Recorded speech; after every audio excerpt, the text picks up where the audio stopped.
मध्यस्थी प्रार्थना यानी इंटरसेशन प्रेयर। हमें और अन्य जाति लोगों के बीच में फ़र्क क्या है मालूम है? अन्य जाति लोग सिर्फ खुद के लिए प्रार्थना करते हैं, लेकिन एक सच्चा मसीही खुद के लिए ही नहीं बल्कि दूसरों के लिए भी प्रार्थना करता है।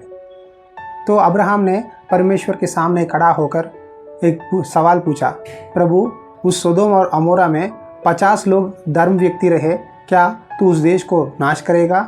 क्या तू दुष्टों के साथ धर्मियों को भी नाश करेगा? तू ऐसा कभी ना कर पाए।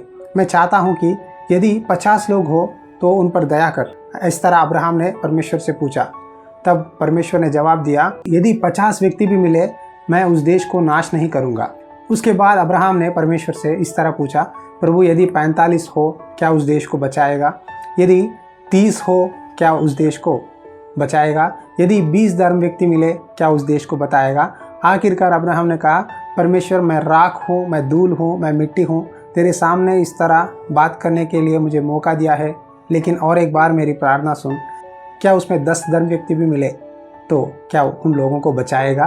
कहकर अब्राहम ने परमेश्वर से मध्यस्थी किया।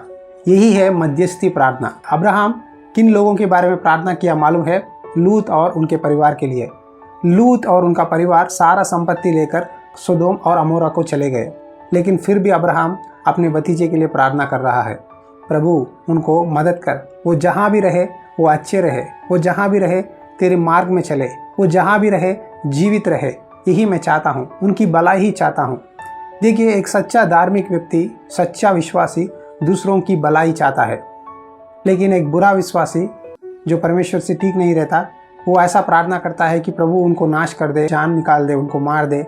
इस तरह प्रार्थना करता है, लेकिन प्रभु इन प्रार्थनाओं को नहीं सुनेगा। अब्राहम ने एक अच्छी प्रार्थना किया है, वो है मध्यस्थी प्रार्थना। क्या है? लूत के बारे में बोल रहा है, यदि तुझे 10 धर्म व्यक्ति मिले सोदोम और अमोरा में, क्या तू उनको बचाएगा? देखो कितनी अच्छा मध्यस्थी प्रार्थना अब्राहम ने किया। देखिए, अगले दिन सुबह होते ही अब्राहम जाकर एक स्थान में खड़ा हुआ, वही स्थान जहां अब्राहम से परमेश्वर ने बात किया था। उस स्थान में जाकर खड़ा होकर सदोम और अमोरा की ओर देख रहा है, और परमेश्वर का गुस्सा उस देश पर भड़का और वहां दतकती हुई आग की तरह राख बनकर उस देश को अब्राहम के आंखों के सामने दिखाई दिया। लेकिन परमेश्वर ने अब्राहम को याद किया, इसीलिए परमेश्वर ने लूत को उस घटना से बचाया। समझ गए? देखिए, अब्राहम की मध्यस्थी प्रार्थना के द्वारा परमेश्वर ने लूत और उसके परिवार को बचाया। यही है मध्यस्थी प्रार्थना। एक सच्चा नबी दूसरों के लिए प्रार्थना करता है, एक सच्चा नबी दूसरों के लिए मध्यस्थी करता है। अब्राहम की प्रार्थना के द्वारा परमेश्वर ने इश्माइल को आशीष दिया, उसके द्वारा 12 राजा उत्पन्न हुए और एक बड़ी जाति बन गई। अब्राहम की प्रार्थना के द्वारा लूत और उसके परिवार को परमेश्वर ने बचाया। अब्राहम की प्रार्थना के द्वारा राजा अबीमेलेक और उनके सारे देश की स्त्रियों को परमेश्वर ने गर्भ का फल दिया। आज हम इजराइलियों को देख रहे हैं तो उसका कारण है अब्राहम है। अब्राहम विश्वासियों का मूल पिता है। वो सिर्फ इजराइलियों का नहीं लेकिन हमारा भी पिता है। आज परमेश्वर आपसे बोल रहा है, कितने बार तुमने खुद के लिए प्रार्थना किया है लेकिन जवाब नहीं मिला? क्या कभी तुमने दूसरों के लिए प्रार्थना किया है? एक बार कोशिश करके देखिए, दूसरों के लिए प्रार्थना करके देखिए तो परमेश्वर कितने आशीष देगा। यदि आप दूसरों के लिए प्रार्थना करेंगे तो सिर्फ आपके जीवन में ही नहीं तो उनके जीवन में आशीष मिलेगा और आप भी लाभ पाओगे। देखिए, अब्राहम की प्रार्थना को किस रीति से परमेश्वर ने जवाब दिया, कितने अद्भुत कार्य किया अब्राहम के जीवन में।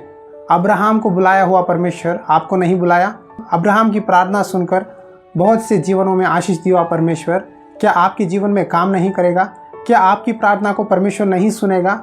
सुनेगा, लेकिन आपको अब्राहम की विश्वास चाहिए, अब्राहम की तरह आपको समर्पण चाहिए, दूसरों के लिए मध्यस्थी करने वाली दिल आपको चाहिए। क्या आपको उस दिल है?